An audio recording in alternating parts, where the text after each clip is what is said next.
Bonjour Frédéric. Bonjour Karine, Ronald. Alors on démarre la semaine avec des lieux insolites que vous avez repérés. C'est une chronique un peu particulière aujourd'hui, des lieux insolites. Les fans de Star Wars, on les connaît. Ben regardez, celui-ci, c'est pour son enfant. Qu'est-ce qu'il a créé? Une chambre, un lit en forme de... Alors là, c'est le vaisseau Starfighter X-Wing de Luke Skywalker. Et alors, il a tout fait. Il a mis le robot D2R2 derrière. Il y a les ailes qui se déploient en forme de X. Il y a un tableau de bord. Enfin voilà, il y a tout le cockpit qu'il faut. Et puis, il lui a mis aussi un petit écran devant pour qu'il suive quand même les films. Donc voilà, puis le petit garçon a l'air ravi, en tout cas, d'avoir un lit comme ça. On le comprend. Alors ça, c'est pour les petits, mais les plus grands, ils vont encore plus loin. Ils vont jusqu'à se construire un cockpit d'avion. Voilà, ça c'est un Américain qui a fait ça. Alors, il n'est pas de pilote de ligne, il est aiguilleur du ciel. Il a racheté un vrai cockpit de Boeing 737 qu'il a installé dans son garage. Et puis derrière, il a refait tout l'électronique, tout ça. Il a installé les logiciels, vous savez, de simulation, les flight simulators. Il a mis des écrans autour. Et puis voilà, eh bien, on voyage depuis son garage et puis bien sûr sans risque de crash. Donc il a mis 10 ans quand même à faire ça.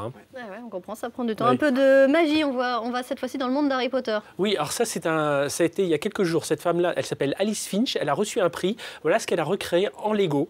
400 000 pièces de Lego pour refaire le château de Poudlard. Vous savez, c'est le château de l'école des sorciers d'Harry Potter.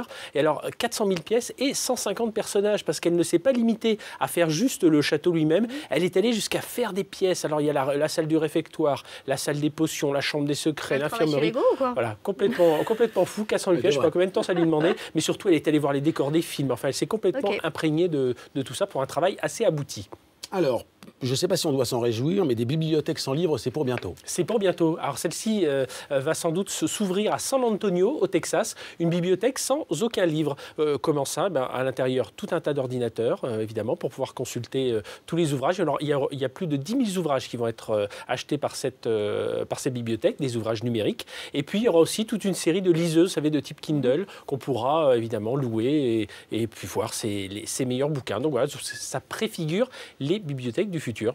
On termine par un autre lieu insolite, un bar à photos. Oui, et c'est Polaroid qui fait ça.